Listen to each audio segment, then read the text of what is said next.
La Jornada Zacatecas TV, un espacio de libertad.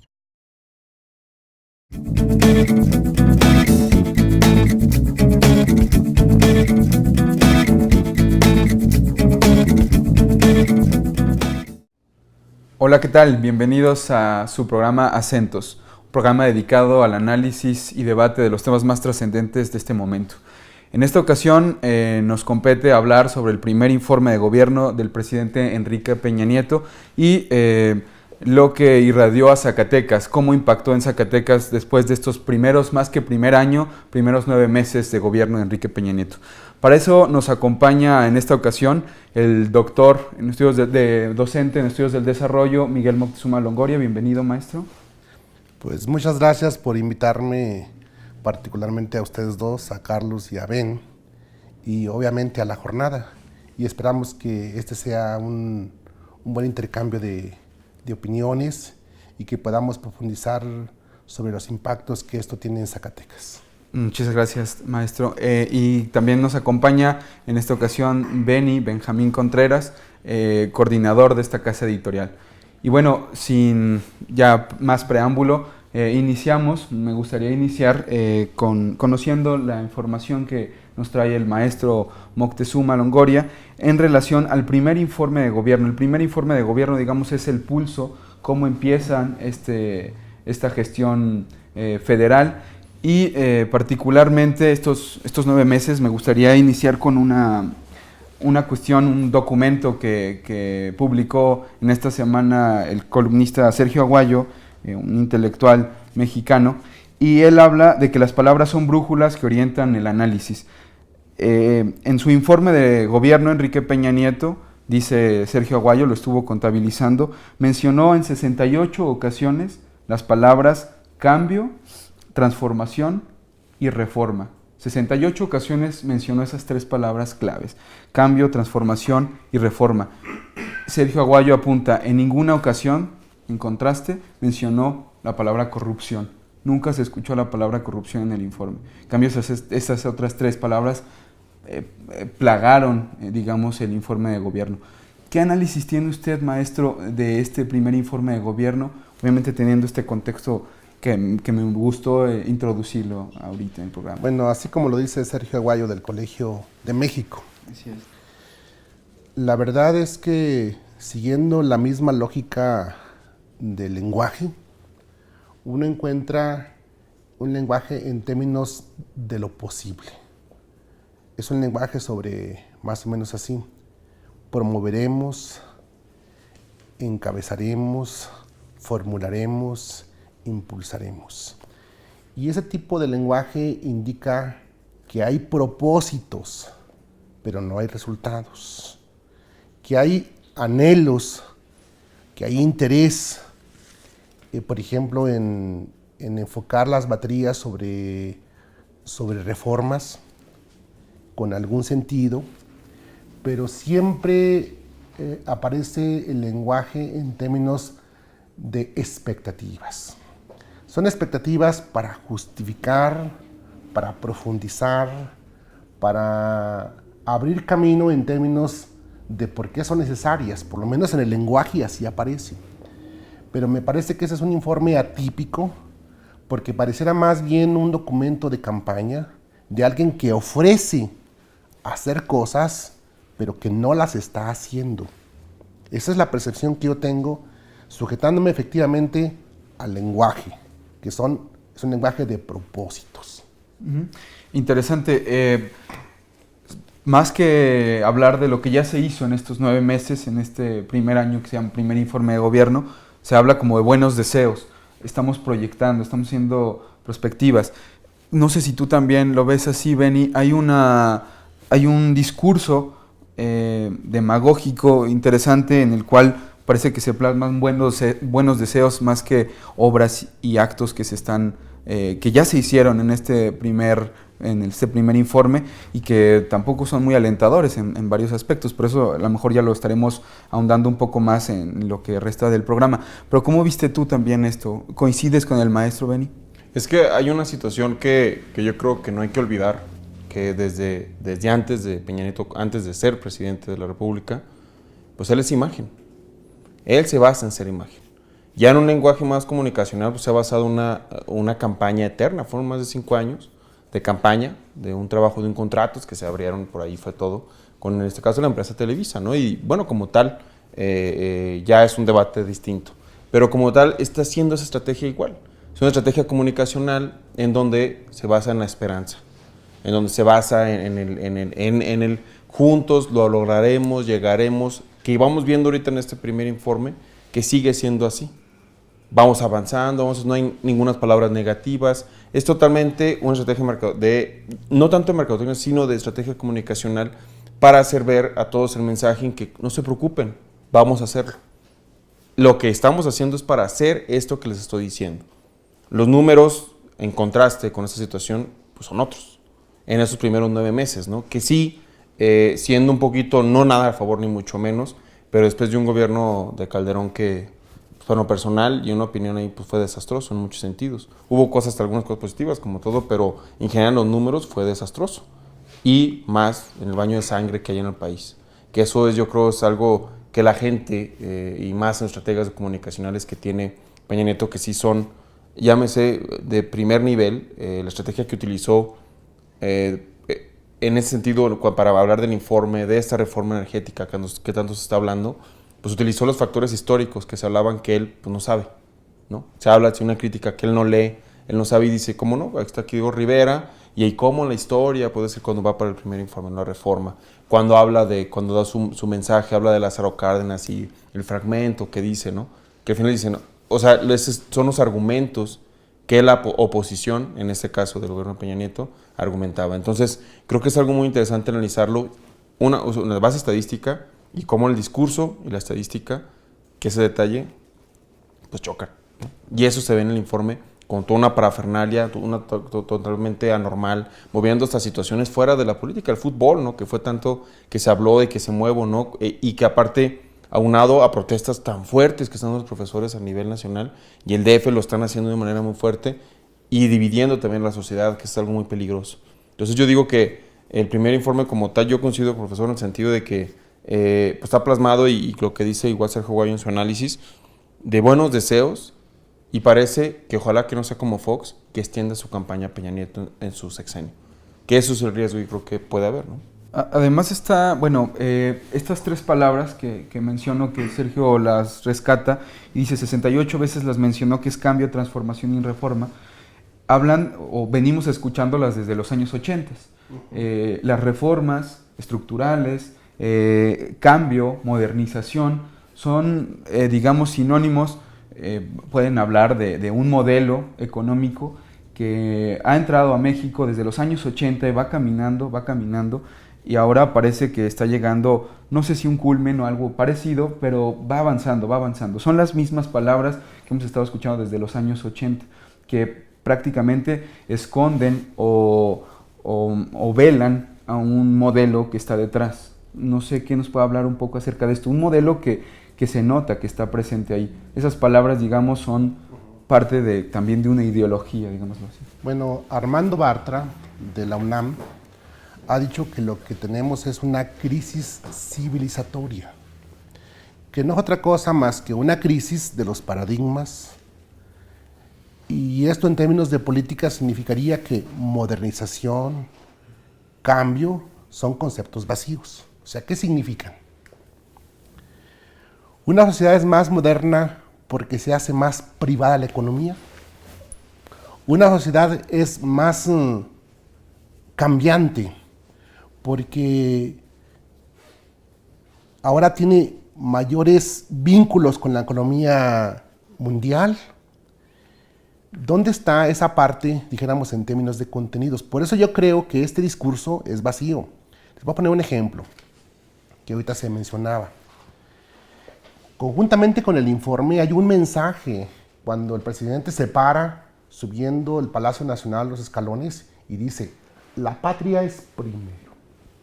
Y entonces suelta toda una reflexión donde él no duerme, no come, etcétera, por pensar en los mexicanos. Esos son mensajes vacíos, realmente, porque todos los mensajes surgen en contextos específicos. Particularmente, por ejemplo, lo que dice de Lázaro Cárdenas surge en un contexto de alto crecimiento económico, en un contexto donde hay conflictos pues, por la propiedad privada de las empresas extranjeras en el petróleo, en un contexto de la Segunda Guerra Mundial que aprovecha también Lázaro Cárdenas para abrirse camino y negociar, en este caso con las grandes petroleras. Entonces, esos contextos son olvidados, son manipulados. Por eso a mí me parece que efectivamente hay un mensaje siempre muy pensado. El mensaje es más o menos así. Nosotros estamos trabajando por los mexicanos, estamos poniendo todo el empeño. Los cambios que queremos promover tienen como principal objetivo el mejoramiento de las condiciones de vida de los mexicanos, pero no se ve efectivamente en términos de indicadores que eso cambie. Lo que tenemos es aumento de la pobreza, tenemos disminución del trabajo, estamos viviendo un periodo de crisis y no hay resultados. Esa es la verdad. Lo que sí me parece es que de alguna manera la oposición se ha dejado atrapar con esta idea de los pactos, porque Peña Nieto tiene en mente una estrategia para promover todos estos cambios uniendo fuerzas sociales. Y me parece que ese es un error, porque entonces la crítica aparece desde afuera y algunos partidos que están metidos en eso se ven entrampados, incluso se dividen a la hora de las votaciones, porque no hay una estrategia también de abrir el debate en términos de lo que puede ser realmente el cambio. Y es que aquí lo que está en el fondo es el cambio del lenguaje, el cambio de las estrategias y la continuidad del modelo. Así es. Sí, es un modelo que al final está teniendo también críticas por un lado y por el otro jilgueros, ¿no? Que lo festejan y lanzan confeti. Es interesante también conocer cómo una casa encuestadora, que por cierto no comulgamos mucho aquí en esta casa editorial con ella, pero sin embargo es interesante conocer que a pesar de que se trata de Consulta Mitofsky hace un estudio demoscópico en donde la popularidad, vista como la aprobación del gobierno de Enrique Peña Nieto en este primer año, ha sido la más baja de los últimos presidentes, solamente por encima de Ernesto Zedillo. Ha sido más baja que la de Felipe Calderón, ha sido más baja que la de Vicente Fox y ha sido más baja que la de Carlos Salinas de Gortari. Está por debajo de esas popularidades o de esa aprobación del gobierno. La ciudadanía, se nota, no está muy contenta con estos primeros 9 meses. Es algo notorio. Ya lo estaba refiriendo aquí el maestro, que los números, estamos hablando de que el gasto público no está siendo efectivo, por lo tanto los empleos están disminuyendo, la pobreza aumentó, el Coneval lo dio a conocer y el Coneval también tiene muchas críticas metodológicamente hablando, si lo vemos desde enfoques que los ha mencionado Volvinic y demás. ¿Cómo ves tú esta recepción de estos primeros 9 meses, Beni? Esta recepción se ve aquí en esta encuesta, en este estudio demoscópico de Mitofsky, que no va como esperaban, un viento en popa, no parece que vaya avanzando esta locomotora encabezada por Enrique Peña Nieto. Es que es un monstruo que se está ahorita. O sea, a nivel nacional se está viendo que fueron 6 años de una situación social muy fuerte, de una situación en donde yo creo que se pegó lo más sensible que pueda haber. Hablando del contexto de Zedillo, cuando él entra, digo que esta encuesta fue la crisis la más reciente, que ha sido pues, la más fuerte, ¿no? Que ha sido las más recientes que ha tenido México. Y que de pronto, pues bueno, se puede entender por qué pues, Zedillo, yo creo, o sea, más está por encima de Zedillo. Tal vez si se hubiera extendido un poquito más otro año lo de la crisis, hubiera sido los más bajos, ¿no? Pero más allá de eso, hay gente que comenta que en aquellos años decías, bueno, había crisis, pero mínimo tú podías salir y dices, bueno, pues traías 10 pesos, por así decirlo, o 10 nuevos pesos, y de pronto ibas y podías comprarte un refresco, lo que fuera, y podías platicar de, oye, pues ando medio malo, ¿no? Y ahora el problema es que tampoco eso, por la inseguridad. Entonces te pega en un lado sensible en donde el flujo es poco, pero aparte no puedes salir de tu casa. O sea, hay un riesgo, ¿no? Es latente en varios lugares, hay un miedo. Entonces yo creo que eso es un factor que ha detonado con gente desaparecidas. Sume la crisis en la educación, sume la crisis, en este caso lo mismo en los gobiernos, sume la corrupción que ha habido, desfalcos de una manera más abierta, la cuestión de la información, unas elecciones que vienen de una manera muy fuerte con situaciones tal cual líderes que han salido como el mismo Solalinde que estuvo aquí en Zacatecas, el mismo Sicilia con todo lo que ha sucedido, el mismo la Luz y Fuerza del Centro. El problema es de que, y súmale lo que está pasando en Michoacán, lo que está pasando en Guerrero, que son históricos, pero han tomado fuerza otra vez. Entonces, este contexto así, con un gobierno que se asimila como en algunos sectores de la sociedad como hueco, creo que lo bien lo dice el doctor, con un discurso, pero que la realidad es otra. Y creo que ahorita actualmente en una era de la información, como podemos decirle de una manera, o alguna gente dice que hasta desinformación, pero que hay unos medios donde puedes darte cuenta, puedes dar unos balances ya. Y tú como ciudadano común y corriente, poder ver de, caray, pues cuál es la verdad, ¿no? Uno me está diciendo una cosa, otro otra. En una consulta a Mitofsky es un vil ejemplo. Pero es interesante el hecho de que al momento de tener estos 9 meses y al momento de ver un informe y con esta manera en que lo hace, y así es lógico que lo tenga tan mal y que la gente lo vea mal, porque estás viendo que hay muchos problemas. Y que aparte de este señor, en este caso Enrique Peña Nieto, no veas una solidez en ese sentido y sumar que hasta los espían en Estados Unidos, ¿no? Y no hay ningún problema. Entonces, desde ahí yo creo que hay una percepción en los medios y que los mismos medios que lo apoyaron en su momento, que se veía, ¿no? Toda esta crítica que hubo, ha habido que estos comentarios, el mismo Mitofsky, que diga, que saque este resultado, digas, ah, caray, algo está sucediendo, ¿no? Yo creo que es parte de ese descontento desde la misma gente que se llamaría como de su lado, ¿no? Si me permites un comentario. Mira, en Guerrero y en Michoacán, que se organicen grupos comunitarios para defenderse. Bueno, aparte de que ponen en tela de juicio el significado, pues, del Estado como poder que está por encima de cualquier distorsión frente a la ley, pues. El presidente en ese sentido lo que muestra es una gran desinformación y una ausencia de asesoría o una mala asesoría, porque debiera de reconocer que las comunidades indígenas tienen formas de ser que no son las nuestras, que son formas históricas en donde la vida comunitaria, particularmente a través de usos y costumbres, ha llevado a la misma nación mexicana a reconocer la elección de sus autoridades por esas vías.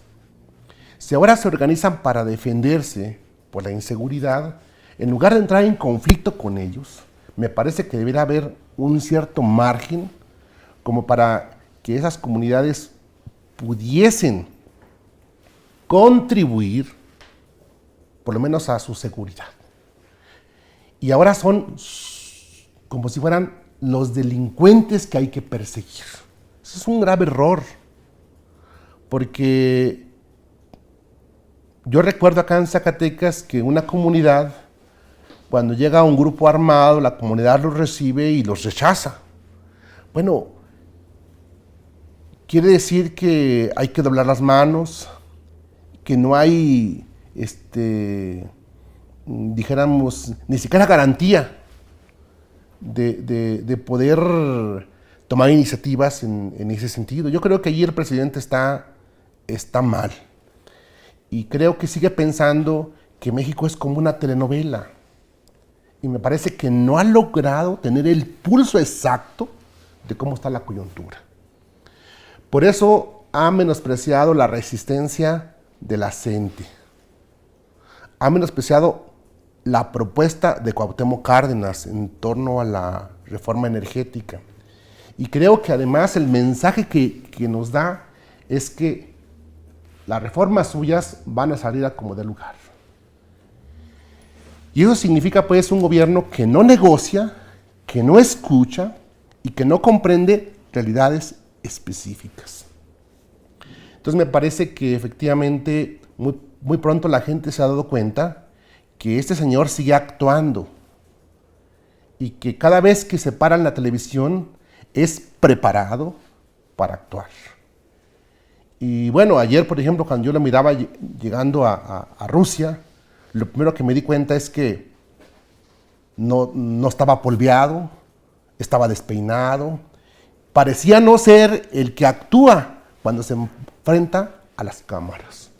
Justamente porque en ese momento le faltaba todo ese escenario que siempre le están creando y que pareciera, cuando interviene, que tiene la certeza y los hilos de la nación por su comportamiento. Pero esa es pura ficción. La verdad es que el país se nos está desmoronando. Es interesante ese punto que, bueno, hablan ahora ya de los pueblos de autodefensa, comunidades de autodefensa.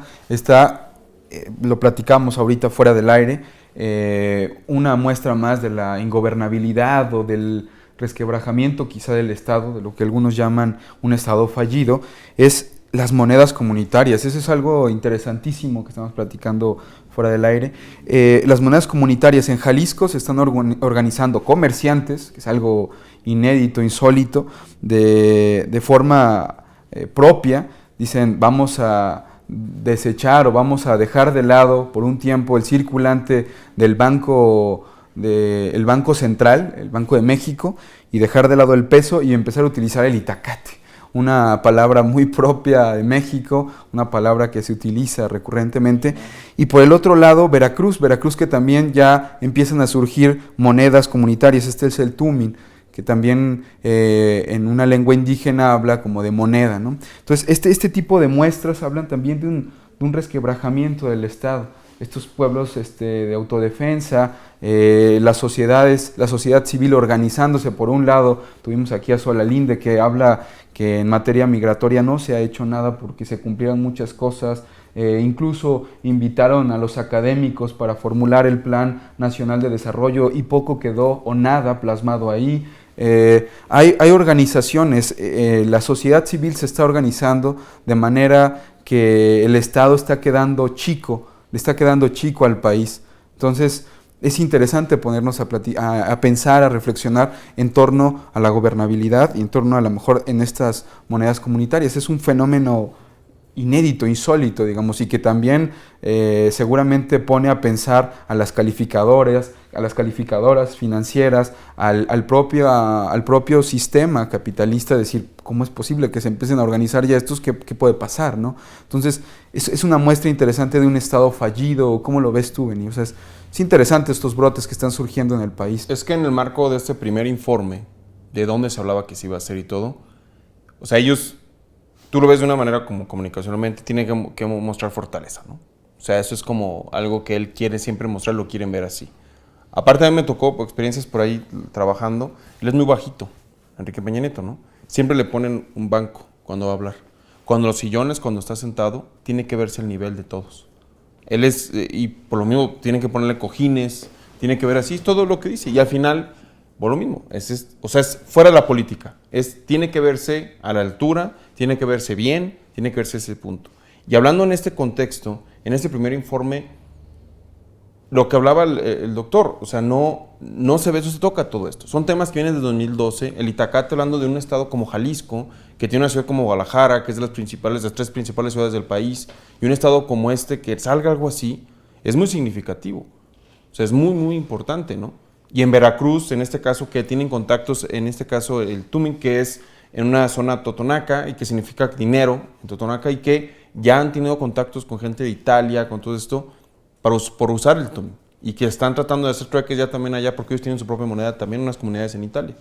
Entonces ya empieza a crecer de una manera, uno nunca sabe, ¿no? Al final, actualmente, cómo se puede conectar, se puede decir. Entonces, creo que es importante tomar en cuenta esta situación y que en este primer informe, claro, hay que poner en contexto, van a poner lo que ellos han hecho, pero el problema es que se habla mucho de lo que se quiere hacer y un mensaje directo para esta reforma energética que es el gran ángulo, y que sumando acá, por ejemplo, en Zacatecas como tal, como ciudad, como estado, es muy importante también detectar estas situaciones en esto que todos estamos hablando, porque se depende la economía del estado del 93% del federal. Eso es algo que es muy importante, y ver si todo esto empieza a impactar a nivel federal. Bueno, Zacatecas o sea, le impacta directamente. Desde lo del petróleo, desde la cuestión educativa, desde todas estas situaciones, porque viene desde allá para acá. Entonces yo creo que es muy importante en el sentido que podamos ver, analizar este contexto, pero al final también aterrizarlo aquí, porque es a nivel nacional, se está viendo muchas movilizaciones, principalmente más centro-sur, y en el norte principalmente lo que está sucediendo es la cuestión de la violencia, el narcotráfico y muchas situaciones así, mucha gente desaparecida, que también está gestándose muchos líderes por un lado, ¿no? Pero la misma clase empresarial, que del norte es muy fuerte, también está muy descontenta, empieza a ver fenómenos que no se veían antes tal vez. Entonces, pero es muy importante que aquí en Zacatecas todo eso, cómo aterrizar, ¿no? O sea, al final, tal vez ahorita no lo vemos, pero en el caso de Monterrey, después de la violencia que se vio 2 o 3 años muy fuerte, mataron un turno a balazos, el turno nocturno se murió. Y eso apenas empieza a ver después de 1 año o 2, cómo la economía se queda ahí. Que aún así, en cuestión de competitividad, sigue siendo el segundo lugar. Zacatecas está en el 27, en la cuestión de competitividad. Según estudios por ahí que sacó el Tecnológico Monterrey en 2012, tiene un análisis por ahí. Entonces, es interesante ver cómo este contexto, ¿no? De ver en toda esta situación que estamos hablando. Bueno, Zacatecas se habló hace poco hasta de unos, por ahí, grupos de autodefensa, al final no era así, pero creo que es interesante también ver qué rol juega, o sea, y cómo va a impactar, ¿no? Me gustaría regresar un poco a lo que el maestro también comentaba, que dice en el discurso, Enrique Peña Nieto habla de que las reformas van a salir a como dé lugar, y eso habla de, digamos, Autoritarismo, sordos, autoritarismo. autoritarismo y la no negociación, y ahí están las consecuencias, ¿no? En las calles.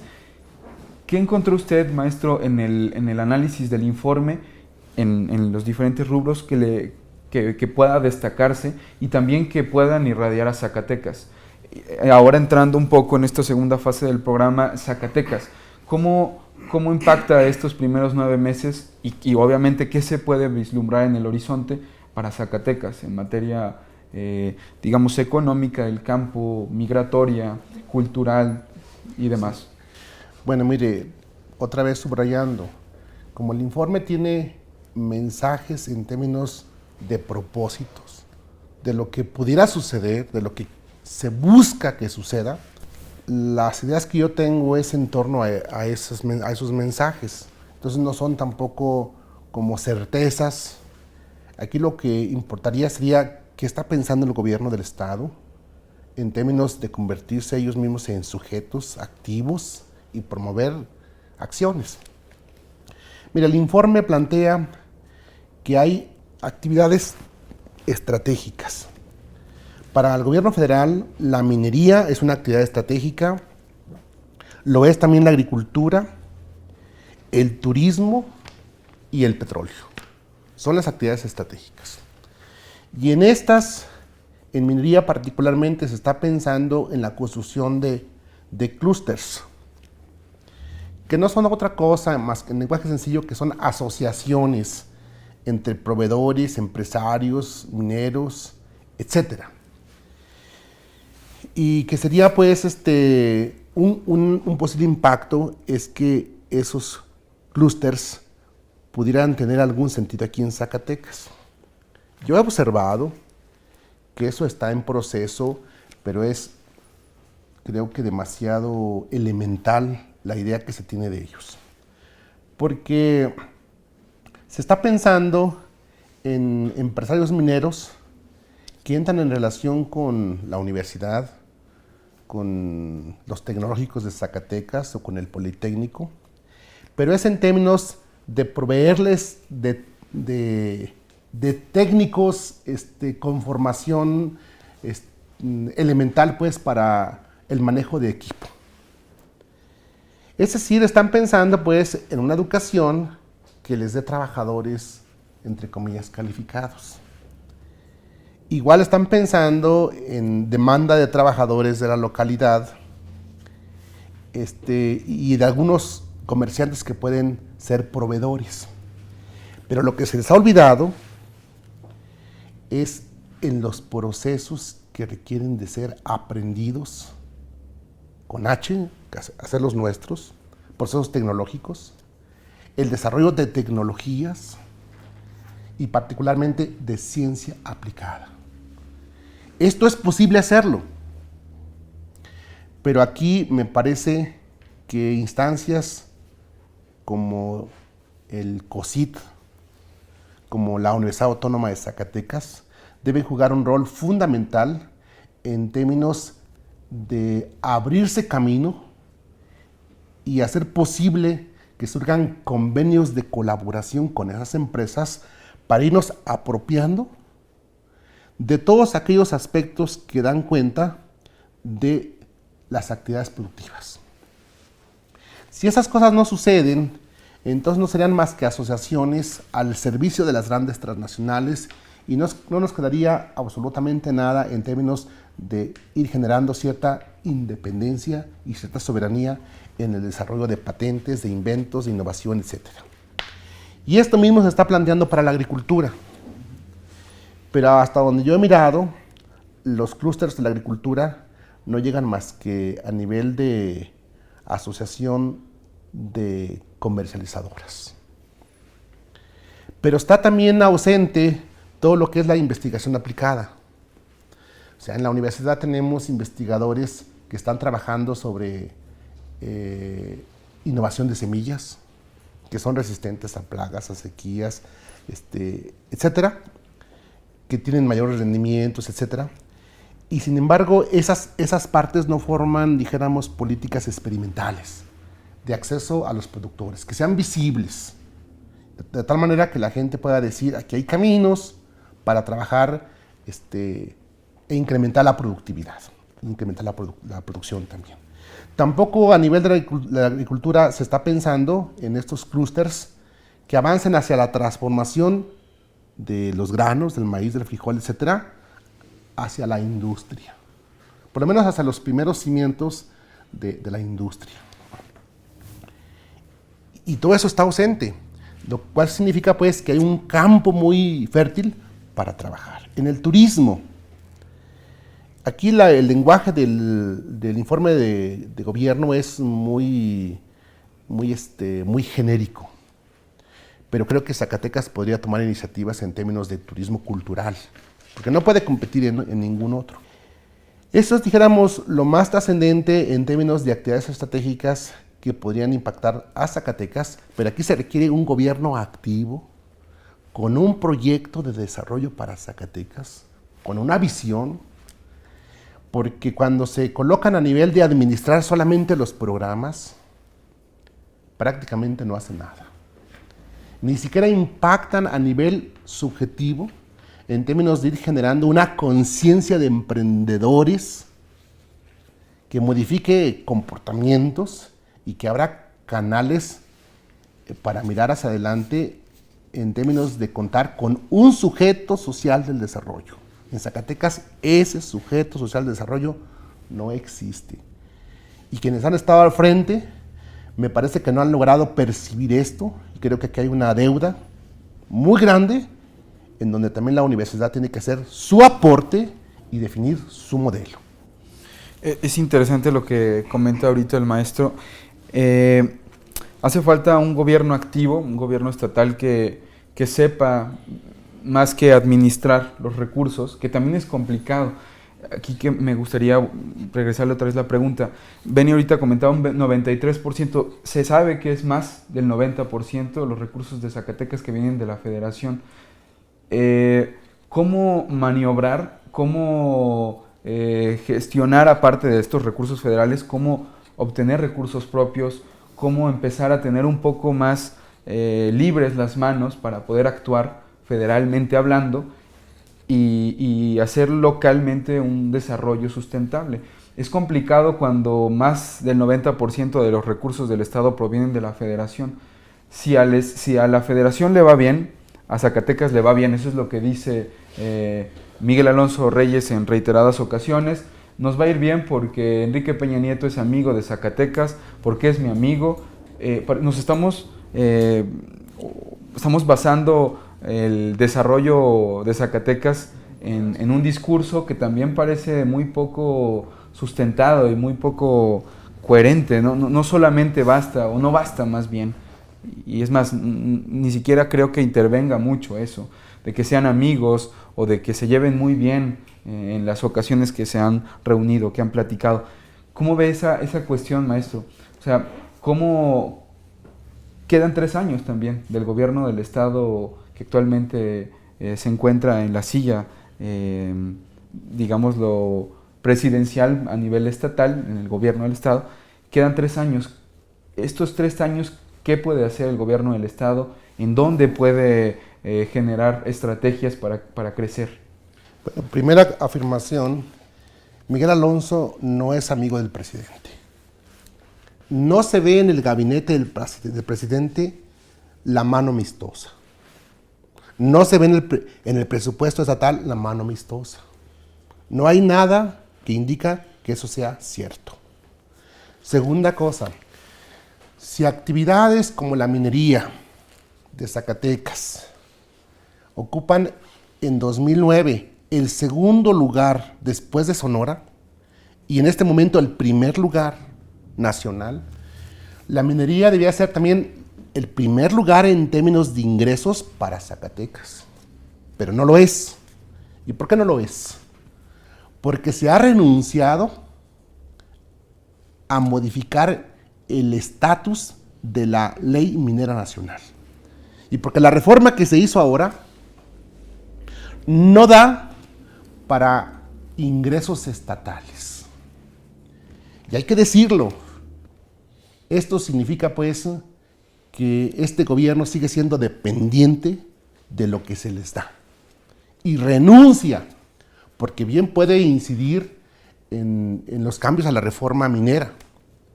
Y sin embargo no se hace. Yo sé que hubo propuestas de las ONGs en términos de regularizar la explotación a cielo abierto, porque es perjudicial para el medio ambiente. Y se renunció a eso. Sé también que hubo propuestas para respetar las áreas protegidas y algunos espacios que son simbólicos. Y sin embargo, tampoco se intervino en eso. Se renunció en eso. Y el ejemplo es Salaverna, que simplemente les parece que porque allí hay un yacimiento muy rico de minerales, la población tiene que desplazarse simplemente porque hay un denuncio minero y la empresa tiene que sacar de ahí la riqueza. ¿Qué va a suceder el día que se descubra que en el centro histórico de Zacatecas, abajo de Catedral, de Palacio de Gobierno, de toda la avenida Hidalgo, encuentran un yacimiento muy grande de oro y plata? ¿Nos van a tumbar la ciudad? Así como está la ley, lo podrían hacer. Eso hay que cambiarlo. ¿O qué sucedería si ese yacimiento se encontrara en el crestón de la Bufa? La gente dirá, son piedras. No, es que son símbolos también de espacios geográficos. Y ahí no se ha querido incidir. Entonces yo pienso que Zacatecas sí podría incrementar sus recursos a través de la minería. Particularmente ahí está un campo importante. Otro campo importante está en el turismo. Pero me parece que el turismo, así como ha sucedido en los últimos años, le ha faltado claridad de por dónde incidir. Vean ustedes, por ejemplo, los restauranteros de Zacatecas que no hablan inglés, que tienen un pésimo servicio, que no tienen espacios de estacionamiento. Todo ese tipo de cosas, y además que no se modernizan. En términos, las habitaciones siguen siendo las mismas de hace mucho tiempo, y si uno ve las fachadas muy bonitas, es porque el propio gobierno, a través de la UNESCO, ha estado arreglándolas.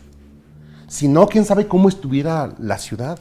Entonces a mí me parece que ahí hay otra fuente de recursos en el turismo, que sería bueno aprovechar, pero se requiere no solamente ser activo, se requiere ser proactivo. Y cuando uno habla de proactividad, uno habla de proyecto, de iniciativa, de innovación y de abrirse caminos para el desarrollo. Esa parte está ausente. Por eso no voltean a la universidad, por eso no creen en que los investigadores pueden hacer muchas cosas, por eso siguen pensando en que el desarrollo está simplemente por traer inversiones del extranjero y no piensan en desarrollo endógeno. Entonces abandonan muchas de las cosas así sean pocas, que se han querido emprender. Y yo creo que aquí hace falta realmente también que la sociedad estemos más vigilantes de lo que está sucediendo en Zacatecas y que la gente y que el propio gobierno se dedique a cosas trascendentes. A mí me parece a veces aberrante ver cómo golpean a los pues no a los migrantes, sino a los braceros. Digo, llegar a ese grado, golpear a los viejitos, y además de fondos que se dejaron para ellos y no entregárselos, es realmente increíble que esas cosas estén pasando y que no tengamos el pulso de en qué momento de la historia de Zacatecas estamos. Está interesante, muy interesante esto. El problema es el tiempo, una vez más aquí en este tipo de programas y ejercicios. Me gustaría que nos compartieran ambos una especie de reflexión, de análisis de qué le depara a Zacatecas en estos 3 años, teniendo obviamente como el marco general el gobierno federal. ¿Qué horizonte se vislumbra en Zacatecas? ¿Qué horizonte se ve en función de este gobierno federal de Enrique Peña Nieto, que está cayendo en popularidad, que está generando a través de esta imposición, de este autoritarismo, bipolaridades en la sociedad, unos que apoyan, otros que reprimen a los que protestan y salen a las calles? Un país tan encendido, tan efervescente, y un Zacatecas en el que todavía continúan este tipo de prácticas en donde, ya las mencionaba el maestro, a los exbraceros, el caso de Salaverna, hay casos paradigmáticos también aquí en Zacatecas. ¿Qué horizonte podemos esperar? ¿Qué horizonte se vislumbra en Zacatecas en estos 3 años que vienen, teniendo este margen general del gobierno federal de Enrique Peña Nieto?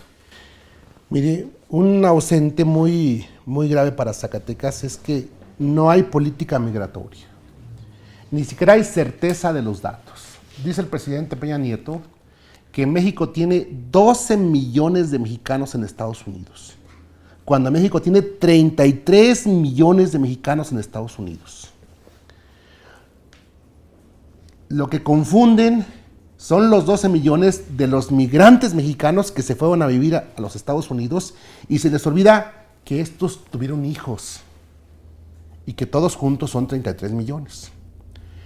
No hay una sola enunciación en términos de política para el retorno de migrantes. El principal problema migratorio en México y en Zacatecas es el retorno de migrantes.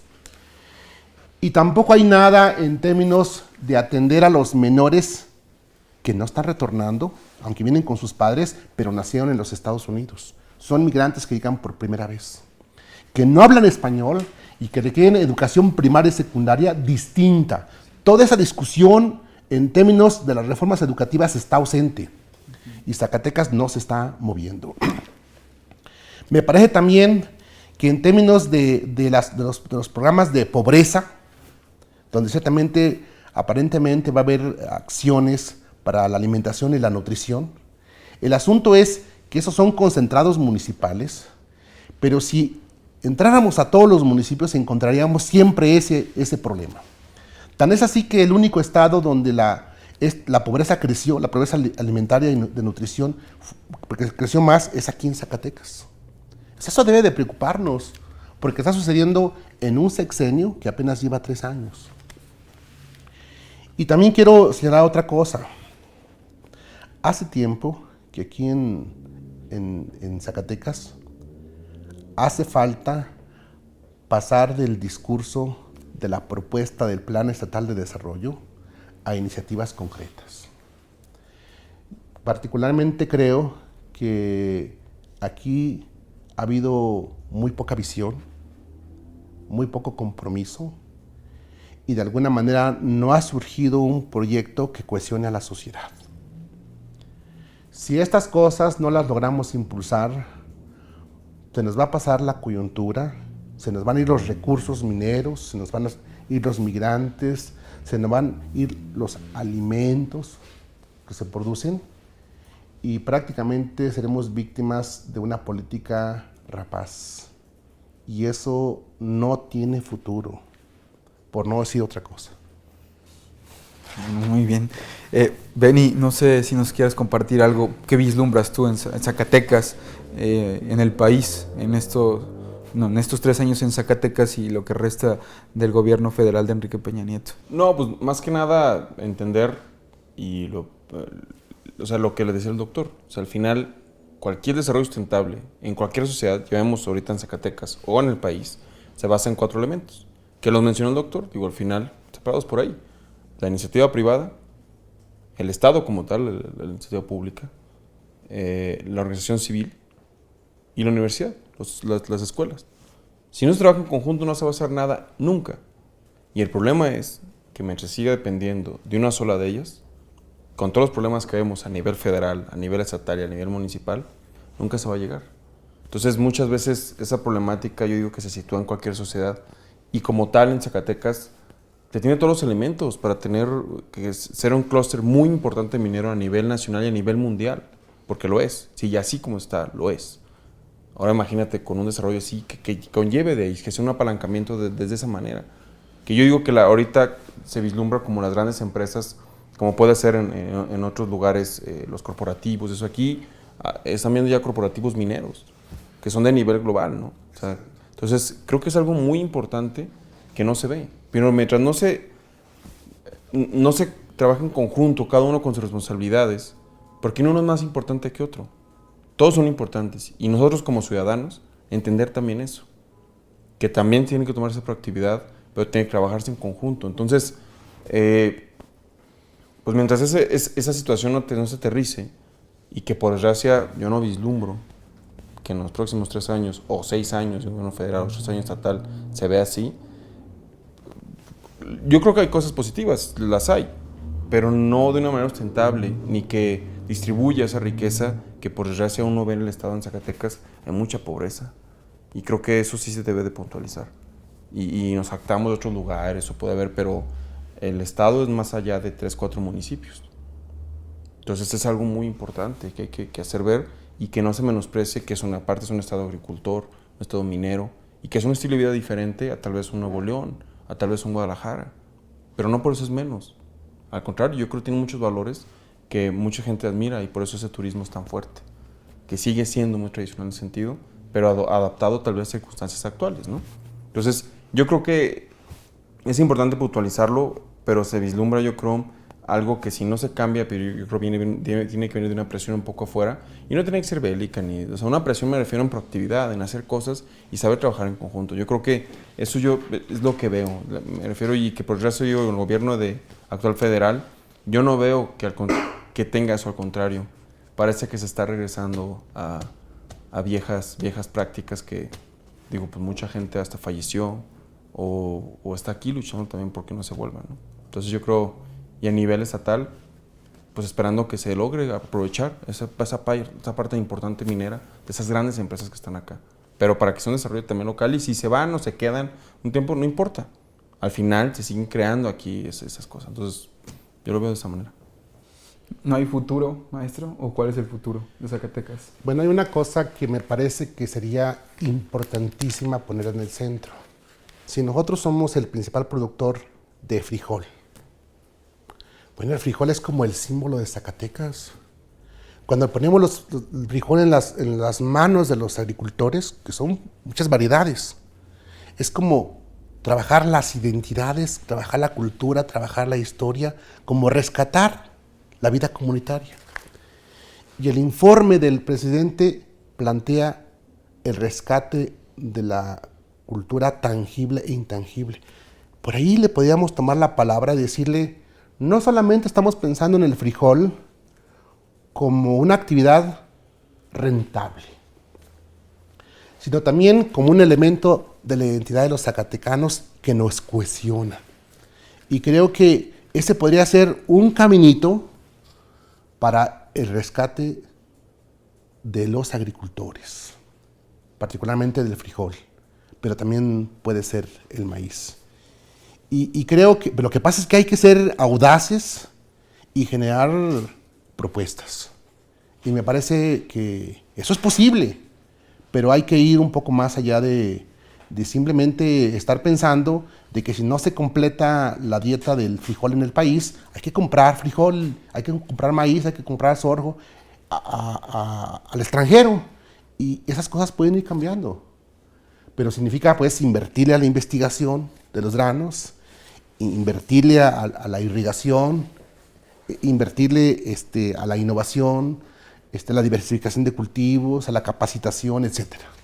Y sabes que, Carlos, para terminar de un poquito y tal vez rompiendo un poco con tu frase, siempre va a haber futuro. Pero yo creo que hay que romper también un ciclo que no es no ver cómo no, sino cómo sí. O sea, cómo sí se pueden hacer las cosas y cómo se puede cohesionar, ¿no? No, incluso siendo más positivos, nosotros mismos podemos ayudar. Si se dejan ayudar. Si hemos hecho muchas cosas.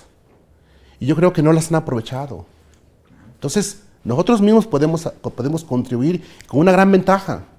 Nosotros no somos burócratas en busca de salario ni nada de eso. Podemos hacer las cosas por amor a Zacatecas.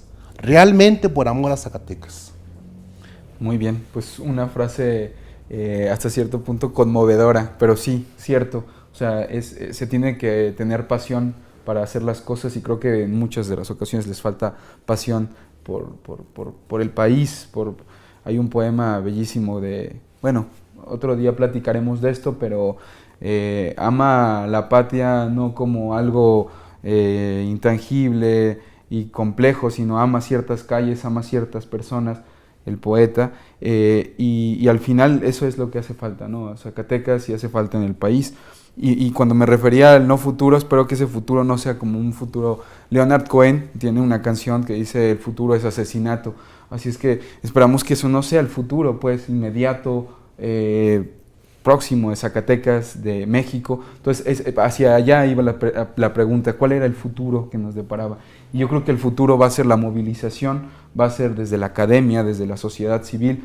Hace falta empujar desde afuera.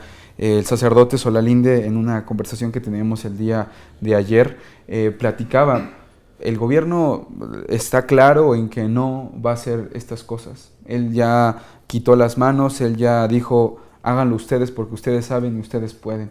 Le dejó el camino a él de esta política migratoria junto con otros expertos y les dijo, ustedes dedíquense a eso. Ya es claro pues que el gobierno ha dicho, en estas cosas yo no puedo hacer nada. Es interesante, pero la sociedad civil organizada, la academia, a cierto punto también la iniciativa privada, tienen que empujar y tienen que sacar adelante esto con o sin el gobierno, ¿no? Entonces, es interesante. Y sencillo eso. no es, pero tiene que hacerse. O sea, al final es una reacción natural, yo creo, del colectivo humano. O sea, a eso, cuando ves esas cuestiones negativas, hay reacciones, a toda acción hay reacción, ¿no? Entonces, aquí en este caso nada más ser como inteligentes y que sean productivas, ¿no? Pero solo que en este caso el Estado está renunciando a ser rector. Rector de la vida económica, rector de la vida social.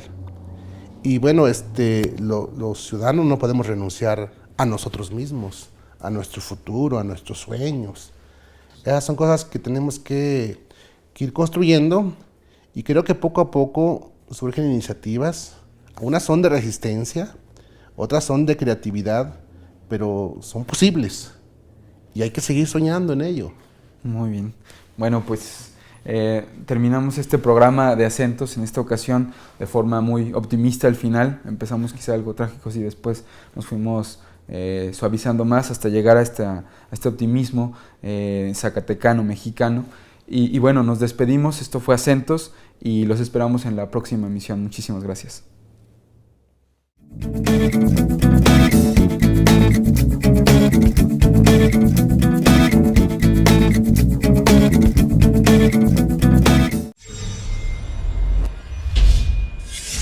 La Jornada Zacatecas TV, un espacio de libertad.